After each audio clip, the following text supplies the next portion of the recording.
First, a warm word of welcome, belated word of welcome to those who are visiting us this evening. It's good to have you and know that you are always welcome here with us at Assumption.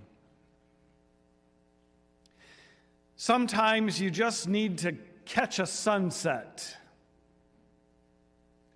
As a teen, a few years ago, I used to love to pile my friends into my '77 Chevy Vega, often on a Friday night after my job, and make the trek to Hoffmaster State Park, arriving just in time to run to the beach and climb the bluff to watch the sun begin to settle to water level on the Lake Michigan horizon.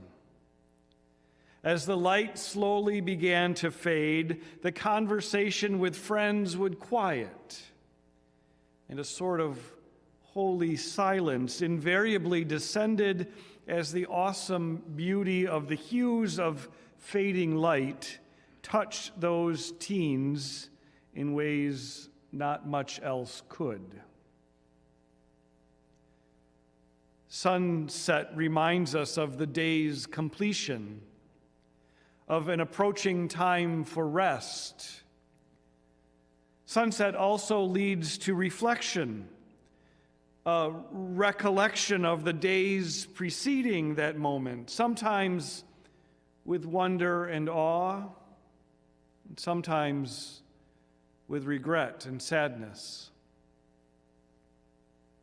And as the minutes passed, the sun became half visible and half sunken, swallowed up by the depths, by what the ancients thought of as the realm of the dead. They must have wondered where the sun went as it sunk into the sea. Where did it go?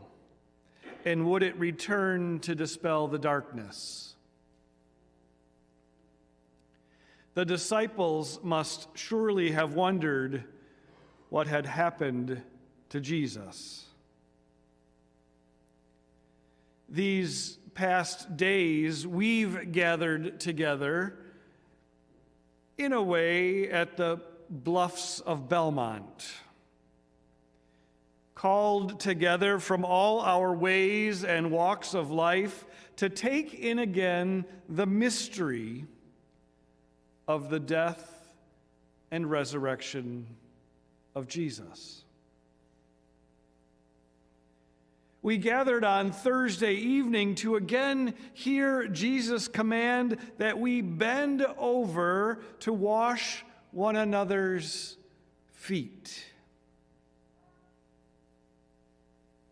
And as I myself tried to imitate his example during the Mass of the Lord's Supper, I realized that the more I focus on the mandate, wash feet, the less I noticed any of the externals that so often keep me from acting with charity and compassion toward others. I was deeply moved Friday evening during the Living Stations presented by our parish teens. The sound of the hammer imitating the nailing of Jesus to the cross socked me in the gut, piquing awareness of not only my own sin, but even more so of the pain and suffering borne by so many others. Violence, sickness, death, unspeakable assaults on human life and dignity, the pain of separation and the longing for reunion that so many experience. As the guiltless one, death was not the necessary end for Jesus. Rather, he chose to undergo death in order to take on all the pain and suffering of humanity.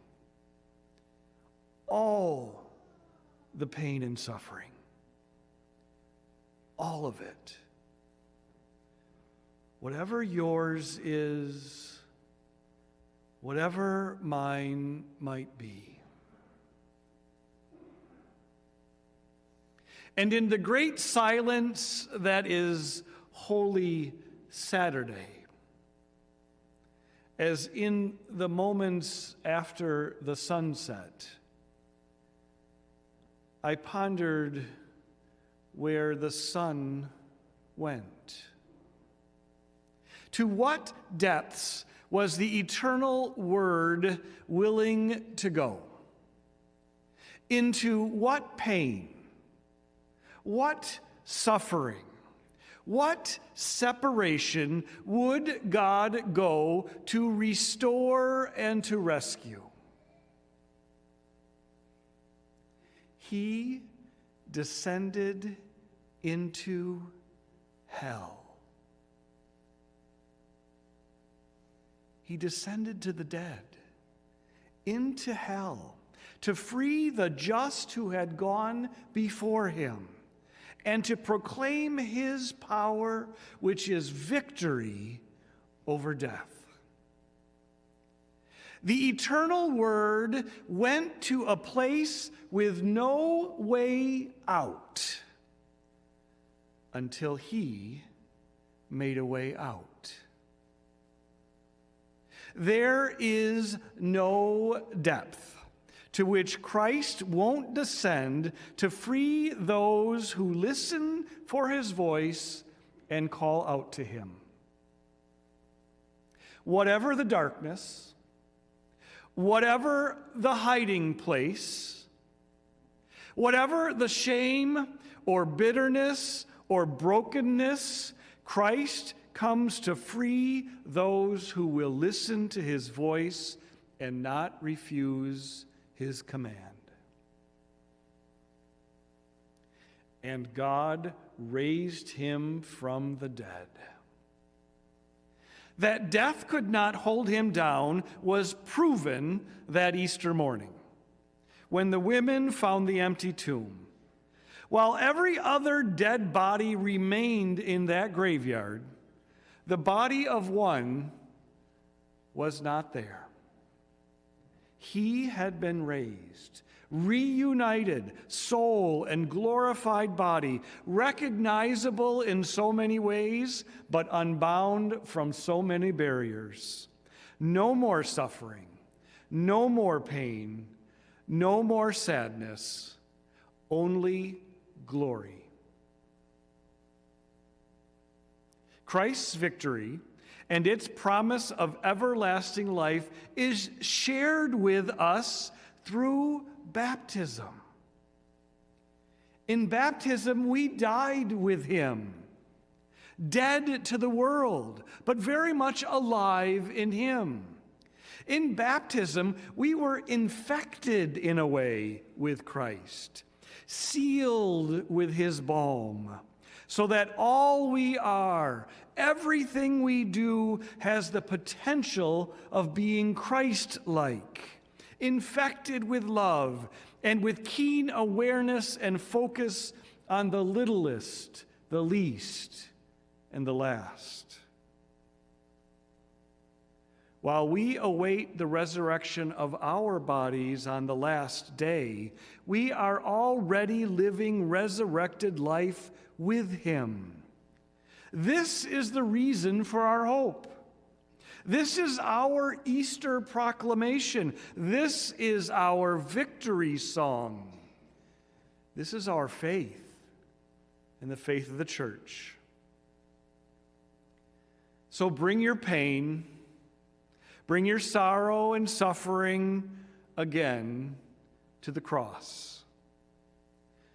Pick it up and follow on the way. Christ is victorious. The darkness did not overcome.